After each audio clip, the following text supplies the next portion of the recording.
Hi there, my name is Philip Nanfure and you're welcome to the Boxing Day edition of PM Express Business. It's been an interesting 2019, particularly on the business front and the financial sector. Yes, we've discussed the financial sector since 2017 and in 2019 we are still discussing it. And I bet your bottom dollar that we'll go into 2020 with more discussions on the financial sector. Now, this year in particular witnessed a number of changes in Ghana's financial landscape. And particularly, we started off with the banking sector where they had to meet their 400 minimum capital requirement. We moved on to the microfinance institutions where we saw the Bank of Ghana axe some of them out of the system. Then we went down into August where we saw the savings and loans companies and finance houses, or broadly put together, non-bank financial institutions, or call it as you may, specialized deposit-taking institutions. We saw the licenses of some of them revoked. Tonight, we want to focus on the savings and loans companies, and we want to see how things have panned out since August 2019. The year has ended. It's been a turbulent year for some when it comes to the financial sector. Confidence has been shaken, trust has waned, and people still seem not to access their deposits or their investments or their savings, and it's causing untold problems for some people. We want to explore the savings and loans sector on this edition and see what lessons have transpired since August till date. What can we learn going into 2020 so that we don't repeat such a situation again? Some have described it as a messy situation, and that will be the focus on this Boxing Day edition. We're going to box out the savings and loans issues, and to do that with me is none other than the Executive Secretary of the Ghana Association of Savings and Loans Companies, We'll be delving into the issues pretty shortly. Don't be alarmed, it's not a repetition. There's always something new to learn when it comes to the financial sector. So we'll be delving into that. We're taking a quick break, we'll be right back.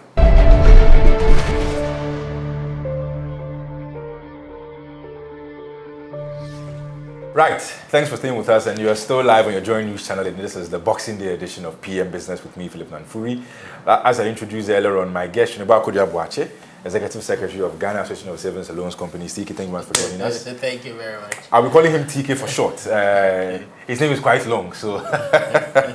Anyway, TK, thanks for joining us. So, before we delve into your area specifically, 2019 has been a very interesting year when it comes to the business environment in the financial sector, and I'm sure your laughter can summarize it all, but we need some words of description.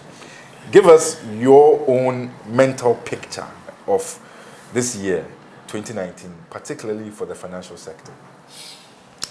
Thank you very much, Philip, and thank you, Multimedia.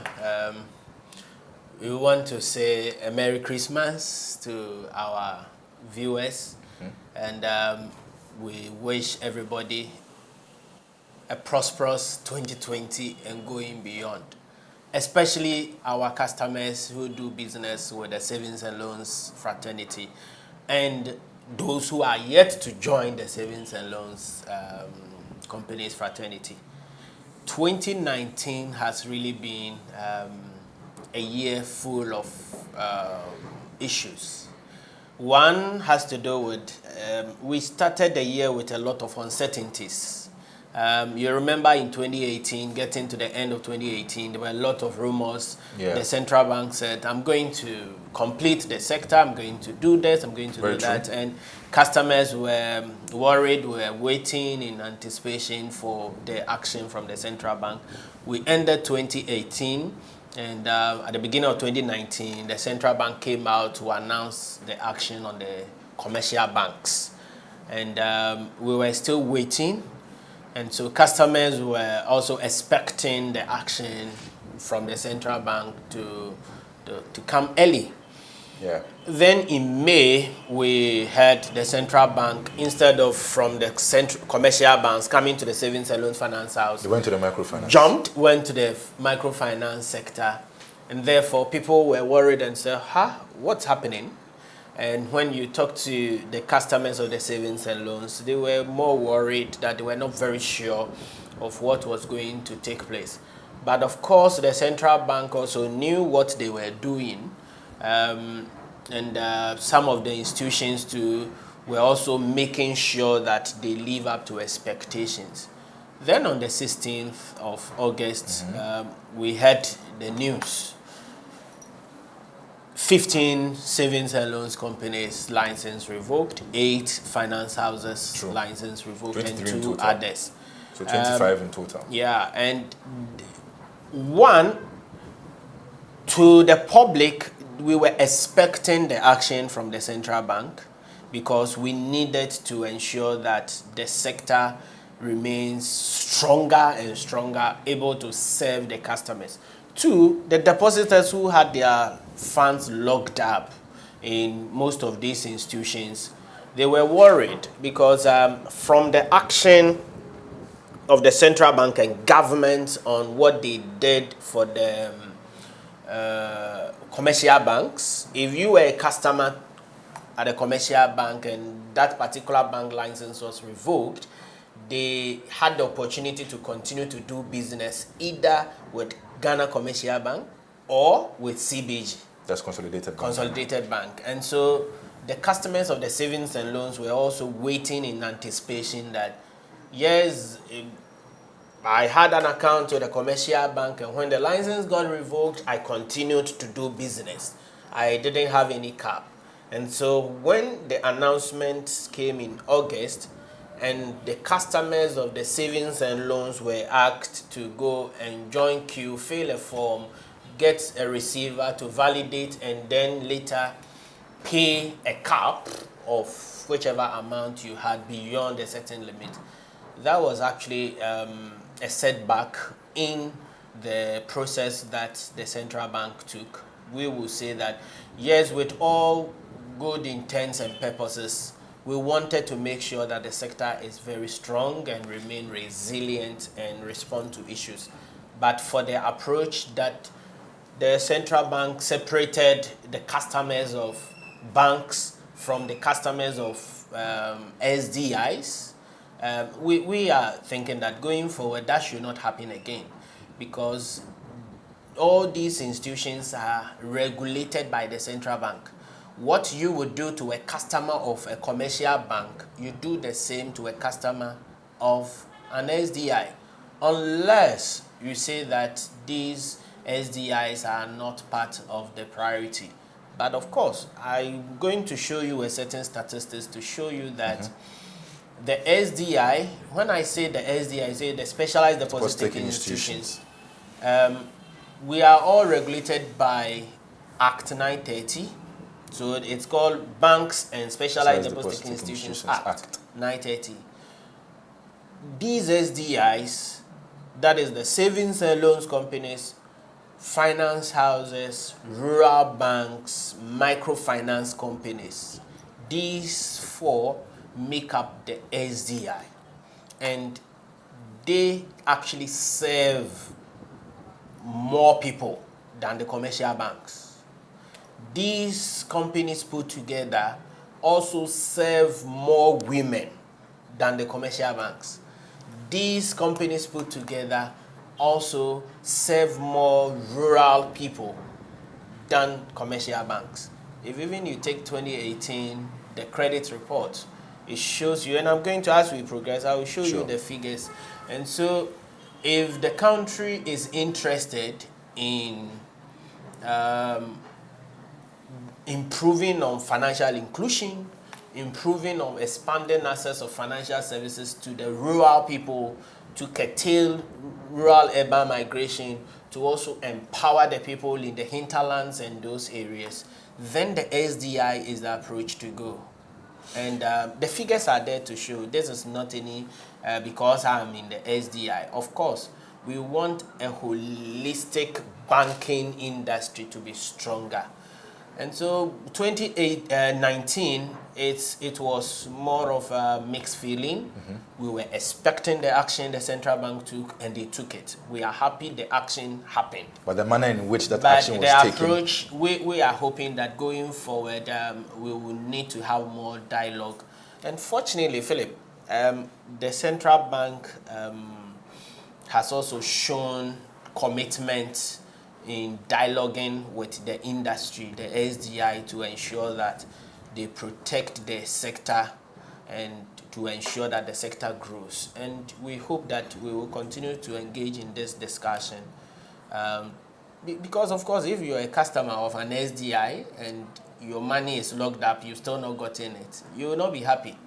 And even this Christmas, I'm sure there are quite a number of the customers who have not gotten their monies, and therefore they are expecting that the government comes in, as the government did for the banks. And TK, let me cut you in here. This is the part I want us to come to. This receivership process. Where are we now with regards to the savings and loans? I'm sure you have access to information of maybe the microfinance, but your savings and loans companies, what is for, let me use an example. So the governor gave us information that the receiver had been able to accrue this amount of money and these number of people had been settled. What is it with the savings and loans? Where are we now with that? Do we have some statistics? Do we have some data, some numbers to tell us which people have been made good and which others haven't, what's happening, stuff like that? Okay, now when you come to the savings and loans, let me use because it's the same receiver handling the microfinance companies and the savings and loans finance houses. Isn't that too much for one person, for one receiver? That what we can't So, charge. Yeah. true. Yes. If you look at the receivership process, it's not been smooth.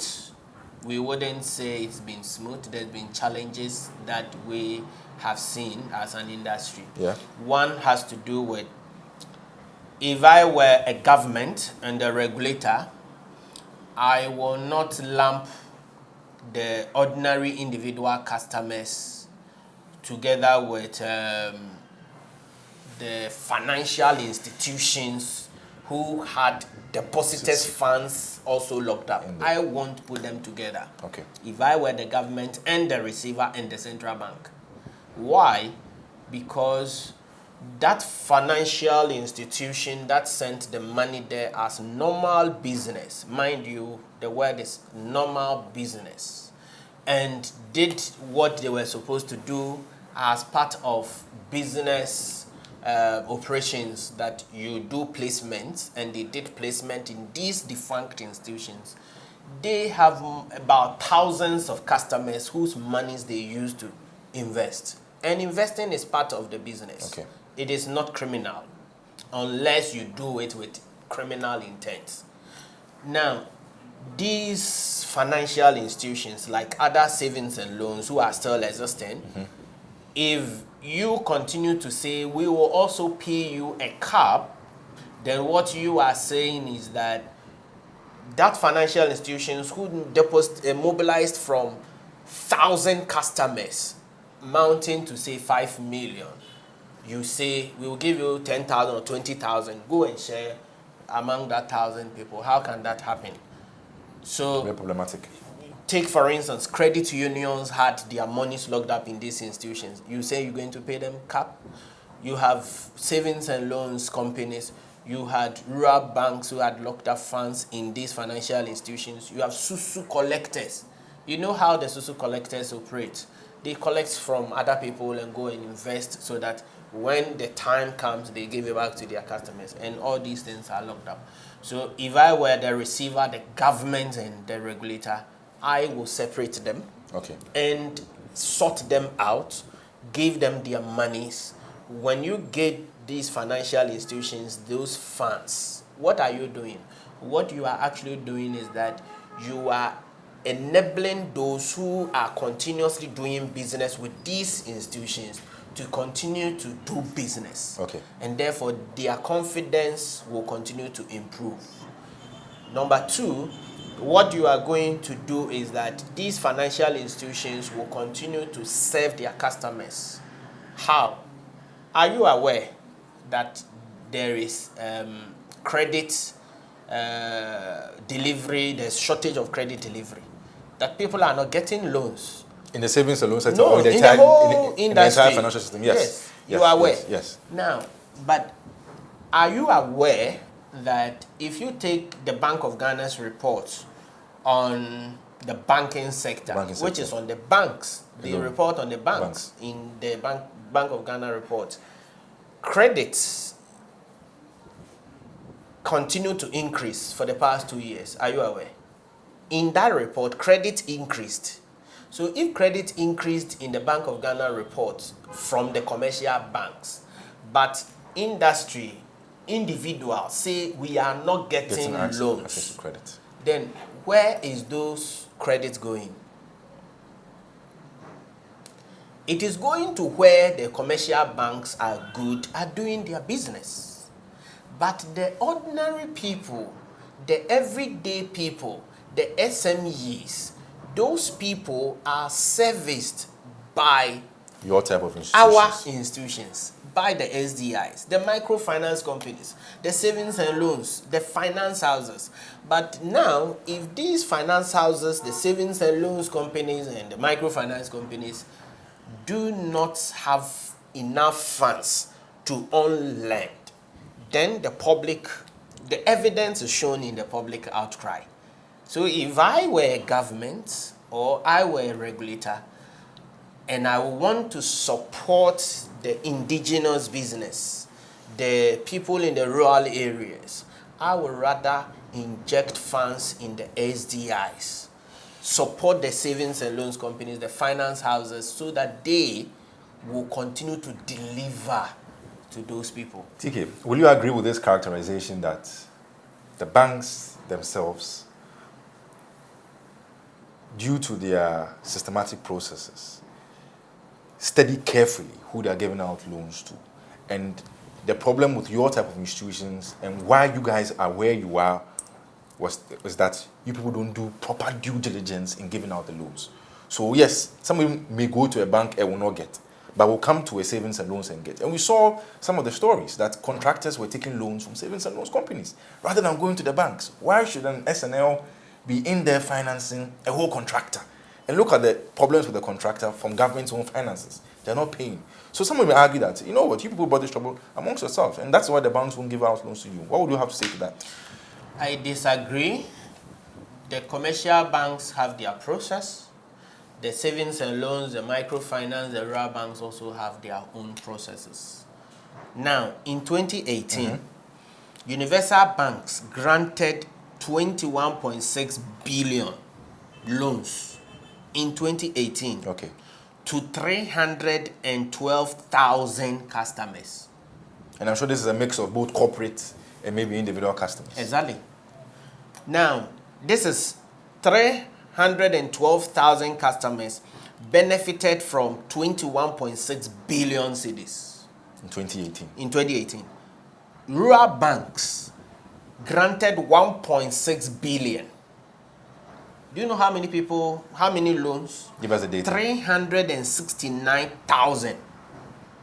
So even though 1.6 billion was granted, more people benefited. Do you know how many savings and loans? Savings and loans granted 2.3 billion. This 2.3 billion, it went to 435,000 people. So it seems on the surface, the bottom line SDIs are doing more with less. Exactly. So the banks are granting more loans. It is good. Why? Because they have to grant to industries, to big corporate clients, so that they will open their businesses and employ more. The banks will grant vehicle loans for people to be mobile and all those things. So the banks have a specific role. Yeah. But when you come to the SDI, ours is to grant to the ordinary people. So 400,000 people benefited from 2.6 billion, 2.3 billion. So it is not about the fact that when you come to the SDI, the loans are just written anyway. No, it's not so. Why? The SDIs are closer to the people. The SDIs, do you know the average loan? 2018, the average loan from commercial banks or universal banks was 48,000. That was the average loan. Okay. For SNLs, it was 3,800 cedis, which means on the average, we are granting 3,800 to people, or say 4,000 per person. And so a lot of people are looking for 1,000 to expand their business, 1,000 to pay their school fees. And these have significant concomitant effects on their families and the livelihoods of the people they have. The person who goes to take that 50,000 to buy one car, that luxurious vehicle, how many people will benefit from that luxurious vehicle? But the person who comes to take that 5,000 cedis to expand the shop they are working in and all those things, their farms and all those things, get a lot of people getting. And so the SDI sector going forward is the game changer.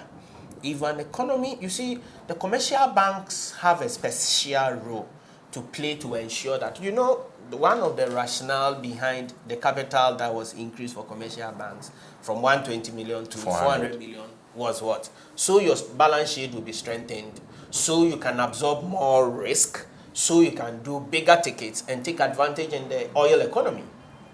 Then all these things are not small tickets. But if you want to now strengthen the smaller businesses and make sure that, Ghana, our businesses are generally small. Yeah. Yes, we want to be big. We are not saying that we should remain small. But you cannot change a culture of the people overnight.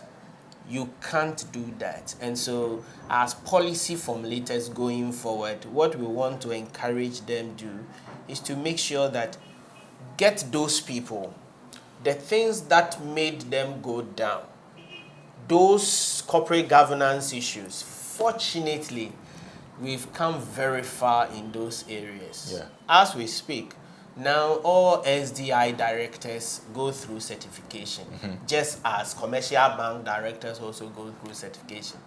Now, the fit and proper test apply to all directors of savings these and loans companies, or SDIs in general. The same way as it applies to commercial banks. The SDIs are also supposed to ensure that their systems are robust to serve their customers. So what we want to see is more collaboration, more engagement to make sure that the peculiar nature of the SDI is well served. And we believe that this engagement that we have started with the central bank, we're going to improve, and that the government's policies itself, policies from government, will also serve the interest of SDIs. Not, if I were a government, one of the areas I would even consider is, why do we need Maslock to compete with SDIs or rural banks? Why? Because if Maslock is doing the same thing as, then convert it to a commercial venture or a banking institution. Let it be regulated by the central bank. Let us all go through the same regulation. But if you want to use it as a social tool, this social tool should not be operating with the same credit delivery and interest rate and all that. And I think proponents of such methods, where government stays clear of the directed lending or subsidized credit regimes, as we are seeing now, such as the IMF, etc., I think they would agree with you and say that government should step out of such a space and leave the market to determine who deserves what credit and at what cost, rather than fusing it in, rather than stepping in there and making sure that we cut. Because I'm sure Maslow could give out subsidized rates to its borrowers. And we've seen the issues with Maslow over the course of time, and it hasn't worked properly. But a key question I want to ask here, TK, from your engagements with the individuals at the upper echelons of society with regards to policy direction on your industry going forward, are you getting a positive sense as to them having a listening ear to make sure that, these concerns your association has are factored into plans in 2020 and beyond? We are very confident that the regulator is a listening regulator, especially with what we have gone through. And we do not expect the regulator to take any U-turn, but will continue with the approach of engaging us. Previously, when you send any request or you send some petition or something, previously it was ignored and you were not getting the needed response. But now, anytime you send any request, they now even acknowledge that yes, we've received your request and we are giving it the necessary attention. So they are listening. Yeah, and That's so we expect that going into the next year, they will listen more. We are even calling for, you see, this relationship between the regulator and the regulated. We do not want it to be the top-down issue that you're somewhere and I'm somewhere. There should be some. It's collaboration. Point. Yeah. If financial institutions are not there, regulators are not there. If regulators are not there, financial institutions will not also have a good operating environment to operate. So these parties each need each other. True. And therefore, we will want to see going to 2020, a time will come where the regulator will say that shareholders, business executives, come around the table and let's talk about your business and how you think we can collaborate. We want to see a time where even the Ministry of Finance will get in and say that we want to see all of you succeed. And Ministry of Finance should be doing more of these things in the sector. Okay. We want to see more going forward. And especially those who have their locked up funds. Yeah. We want to hear from the government say, yes, those who had their monies with the commercial banks, you had it, and therefore this one, even though there's a cap, we want to make sure that we have made enough money available to the receiver, and the receiver to pays all the monies they have validated. We want to see that happen. Okay. Chuniba Kodiabuache, Executive Secretary, Ghana Association of Savings and Loans Companies. My name is Philip Nanfuri. We are taking a quick break. He's been giving us a lot of information. When we get back, we'll delve into the issues of trust. Yes. And in marriage, they say trust is very important. What about the financial sector? We hear it's built on trust, confidence. Let's see how well we are doing with regards to the savings and loans companies. Can somebody get up next year and go and open one easily? Would that be possible? We're taking a quick break. This is the business edition of PM Express on Boxing Day. We'll be right back.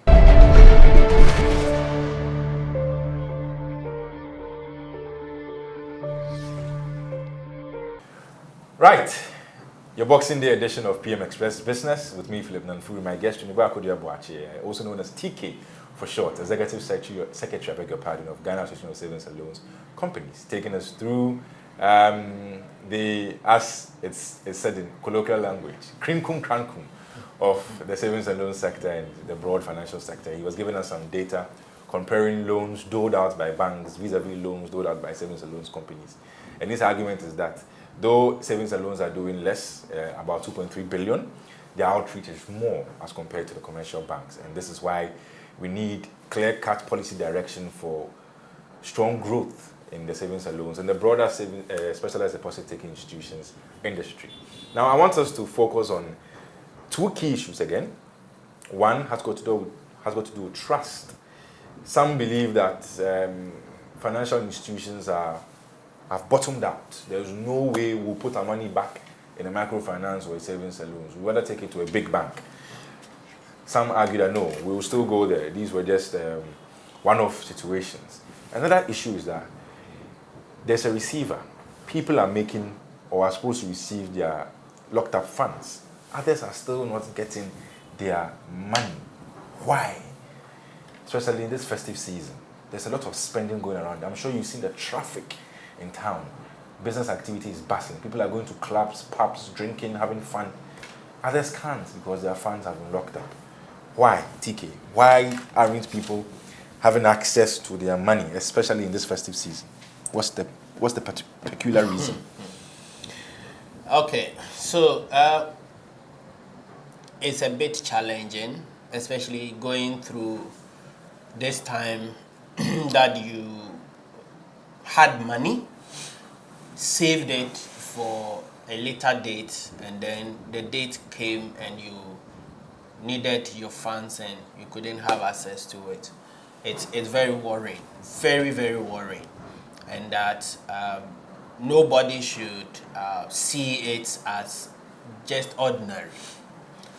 The same way financial institutions thrive at the back of trust. Yeah, very true. Why? Because the customer doesn't know you, but decided to give you his money to keep, so that when he needs it, he comes for it. Let's take it from the other side also. The commercial institution or the banking institution, the savings and loans company, also doesn't know you, but trust you that when they give you loan, you will also pay. So it is a trust game. And so when customers lose trust on the financial institutions, it is a major worry. Why? Because it is these same financial institutions that when the government even borrow, it goes through the financial institutions. True. When people say we are putting our money on mobile wallet, your monies on mobile wallet also sits In the with financial banks. Yeah. When people say, okay, I will not send my money anywhere, but I will go and buy something, the goods you are buying, the person has to import or pay somebody through the banks or the financial institutions. And so we need the financial institutions. You need it. If you want your economy to do well, look at how your banking institutions are doing. If we will want to build this, we will have to continue to do more. Why are people not also trusting us? One, it's about how some of our people behaved towards them some time ago. Some of our people were not faithful to their customers. They did not live up to expectations. They invested in certain instruments that made their funds got locked up, and so they were not able to also get those funds to pay their customers. Some of our people also, how they manage the whole institution, their risk management framework and all that, didn't support these things. But thankfully, a lot has changed. Since the last 2 years, there have been a lot of reforms in the banking space. And so, me, I wasn't surprised when I read the Afrobarometer report that people said they trusted the banks. I was not surprised. Yeah. Why? Because the central bank had announced to the whole world they had finished with their cleanup exercise in the commercial banks, and they actually demonstrated that they will continue to support the commercial banks to grow. And we have seen pronouncements from the central bank, from the government, to the effect that they are supporting the commercial banks to grow. People also saw that the telcos will continue to be with us, and so instead, if they are not sending commercial banks any other, they put it on their mobile wallet. That is good. I wasn't surprised when people said that with savings and loans and microfinance, they didn't want to put their monies there. I was never surprised. But we are here to tell people that since the time they were interviewed, since the time that those issues took place to now, a lot have changed. A lot has changed. Now, you go to your financial institution, when you have problem, you are able to sit down with them and discuss your issues. Now the directors of these financial institutions, the savings and loans companies, as I said earlier, are going through certification programs. They are being trained again and again to ensure that they do the right thing. Now, these managers have also seen that if they misbehave and run their financial institutions down, they can be prosecuted. And so they are also now very careful as to the decisions they take. There's been a strengthening of risk management processes. We've had better collaboration. And these financial institutions are equally also building more customer-centric products. Hitherto, you go there, you want funds to even do acrylic or gender-based products and all those things you were not getting. You were getting from few. But now, everybody is embracing it and making sure that we live up to expectation.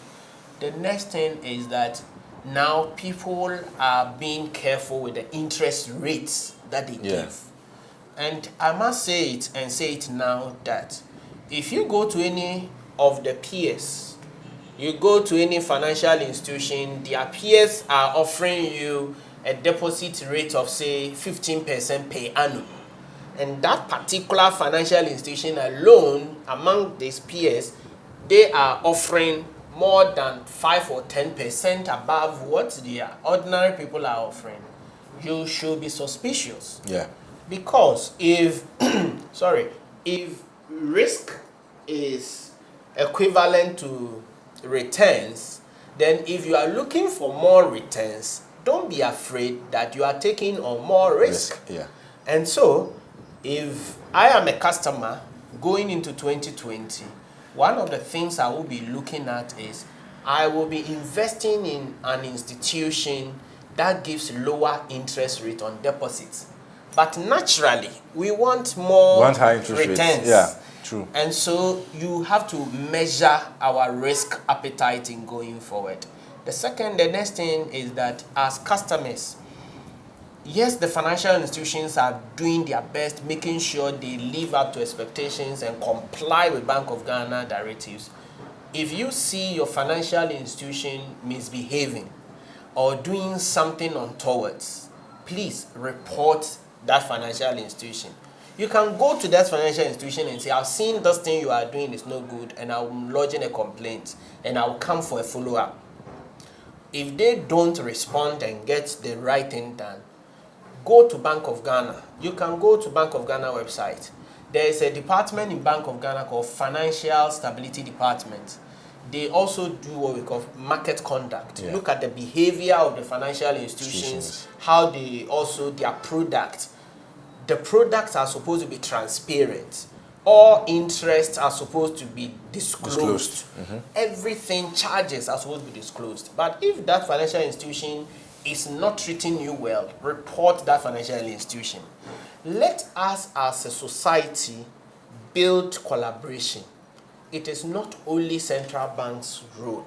Yes, they are the security we have put in place. If you go to your homes, you might have put a bulldog as your security. But at the same time, you make sure you put a barbed wire or this electric fence there. When you are going to sleep or you're not in the house, you lock your doors. Why do you say that if you have a dog, you don't need to close your doors? True. Because security is a shared responsibility. Let us be conscious of ourselves. Let us continue to do business with these savings and loans companies we have. And I can assure you, it's even started that some of the savings and loans companies are even advertising that come for a good rates loan. And it is true because these institutions have learnt it over the period. And we are going to do more. The customers should continue to do business. Those who have lost trust, I do not begrudge them. We are only appealing to them. They should give us another chance. Will your association be embarking on any nationwide campaign, tour, something to whip up more appetite in SNLs, or is there some firm level interventions where maybe TK SNL will go out, or there's a association level? How are we going to work it out in 2020 and beyond? Already some of the institutions have started going out. Two, the customer only understands one language, and the language the customer understands with all this confidence building is that I need my money, you give me my money. True. I need money and you gave me money. That is all the customer understands. And so what we really need is the government, the central bank, which is the lender of last resort. they should not be lenders of last resort to only commercial banks, but to all their I was just about to say regulated that. institutions. It didn't come to you as the lender of last resort. Yes, they should also be lender of last resort to all their regulated institutions, so that these institutions will be supported. When you raise this issue, they say, but they were insolvent. They are insolvent. Insolvency is a technical word in one breath and a reality on the other side. The reality ones, let's put it there, those ones we know, stay away from them. But those that are technical, what is technical insolvency? The bottom line is that we have impaired some of their loans because the customer is not paying. So it is not the financial institution. It is the customer that is not paying. You have invested deposits or made deposits in other financial institutions, which those financial institutions are not paying. So those investments are impaired. And so when you impair those things, it hits against your capital, and therefore you are moving towards insolvency.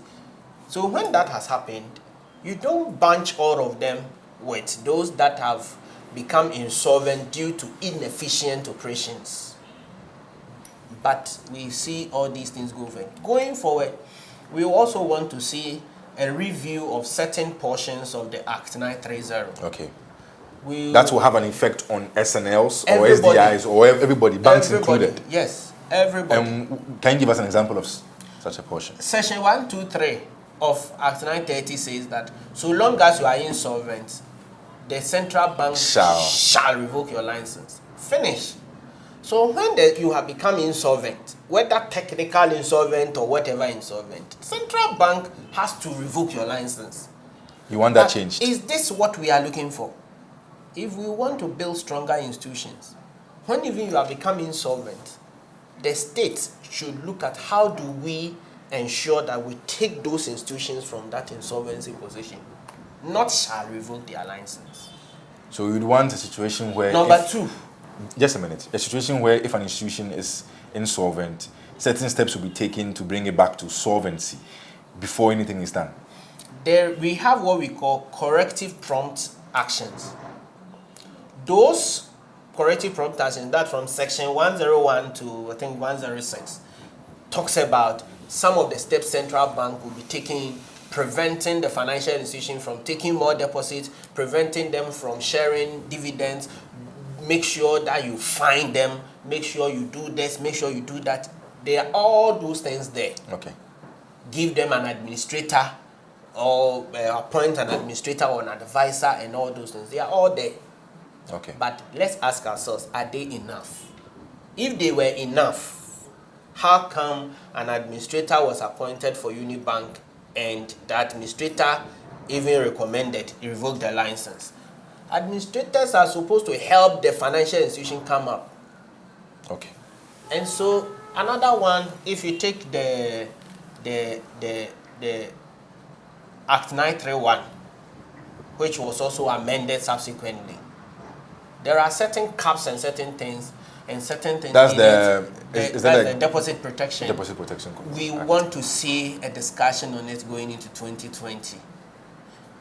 We are very confident going to 2020 that the government will take interest in SDIs. The regulator relationship with the SDIs will improve. It is not bad at all. It's been good, but we believe that they can do more. Going to 2020, financial institutions and especially our members will have to continue to engage their customers, engage the public. Going to 2020, we are going to have more collaboration with the media. Some of the things we are also doing in going forward, we're going to even hold some workshop and discussions with the media to discuss the good things happening in the space. Because if people don't see what you are doing, the negative thing that comes out overshadow everything you are doing. But a lot of our members are doing so well. You saw the Club 100. Yeah. A lot of the rural banks made the list. Let me tell you this. The only financial institution banking institution and financial institution in the Club 100 top 10 was a savings and loans company. The only top 10 in Ghana was a savings and loans company. Top 15 is a savings and loans company. So does this mean that savings and loans companies are not doing well? They are doing so well. We are touching a lot of lives. But for the negative story that came out, we do not blame anybody, but rather we need to sell the good things and continue to improve on our operations. TK, two questions.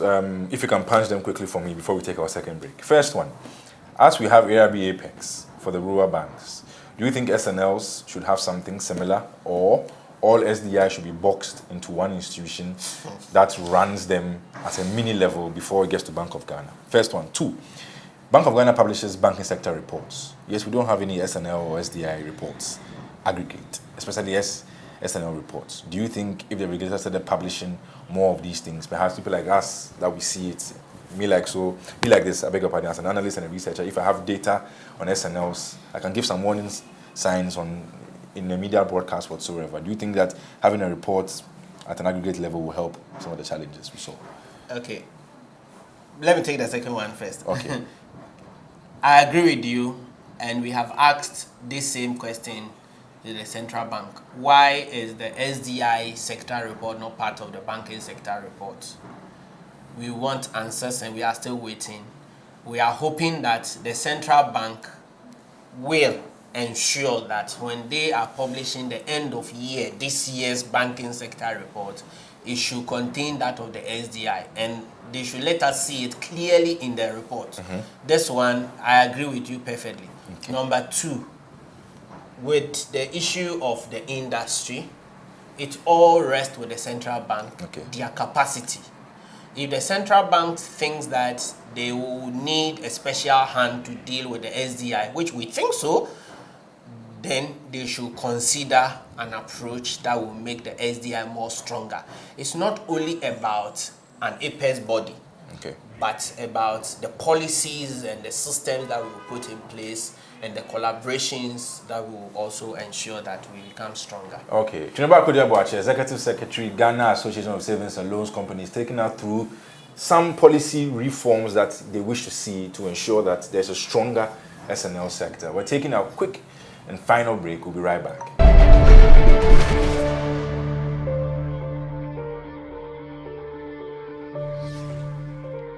Welcome back from our final break. My name is Philip Nanfuri, and then this is the Boxing Day edition of PM Express Business. My guest, Chineba Kodiabuache, Executive Secretary, Ghana Association of Savings and Loans Companies, taking us through the rigmarole of the savings and loan sector, and he broadened it to include specialized deposit-taking institutions. This is part of our conversations we are using to wind down the year 2019. And 2019 for the business desk has been big on the financial sector stories, from banking to specialized deposit-taking institutions. We saw something in the insurance sector. We went to the securities market. I want to give Chineba Kodiabuache his final comments, or space to give us his final comments as we enjoy the festive season. Some may not have all the financial wherewithal to really enjoy it because their funds are stuck in some institutions, and it's quite dire for some people. But all the same, in the spirit of Christmas, we want to have ourselves a good one. So TK will give us his final comments and we'll be done for this show. TK. We want to say a very big thank you to our customers who have done business with savings and loans companies and the whole SDI. We are so grateful that you still stuck with us. As it stands now, the SDI, the savings and loans companies only, the 25, have been serving about 6 million customers. Okay. And we continue to give credits, and we will continue this approach going into the future. They should continue to count on their respective savings and loans companies. When they see anything as a customer, we need to report. The second one is we want to say thank you to the central bank for the cooperation so far is been beneficial, and they've been involving us in certain policies. We want to see more of this collaboration going into the future. To the government, we want to encourage the government that yes, you made sure that the customers of the SDI sector did not go empty-handed. You decided to give the receivers some money to pay their customers. Thank you, but that is not enough. Those who are in court, like the GN customers, First Allied customers, UniCredit customers, because of the court issues, they are not getting their monies. Let's look at how we can speed up the processes, the judiciary, the legal process. Look at how we can speed up the process to clear that one, so that the GN customers, the First Allied customers, the UniCredit customers can get their monies. We want to encourage everybody that yes, it got bent, but it didn't get broken. We can fix it, and we know the future is far better than what we see now. We want to say once again a Merry Christmas and a very prosperous future, and long live the Savings and Loans Fraternity. To the board of the Savings and Loans Association, thank you very much for the cooperation. To the members, the CEOs, and all the other executive bodies, we want to say a very big thank you for being there, and we hope that 2020 and beyond we will do more collaboration. Thank you very much. So that was Shuniba Akodia-Boakye bearing gifts for all of you, particularly the Savings and Loans customers on this Boxing Day. My name again, Philip Nanfuri. I want to say a very big thank you. I hope you enjoyed the holiday, and I hope you've enjoyed our show. I hope we haven't tired you on this holiday. It's always important to keep up to speed with the financial sector information, because after the holiday we'll go back into our accounts looking for something to run January, which I hear is the longest month in every year. So we'll need something to hold us through, and Tiki has just given us a dose. We'll get some from our employers and the likes. I just want to say a very big thank you for your time. My name again, Philip Nanfuri. My guest, Shuniba Akodia-Boakye, Executive Secretary, Ghana Association of Savings and Loans Companies. Do have a good evening.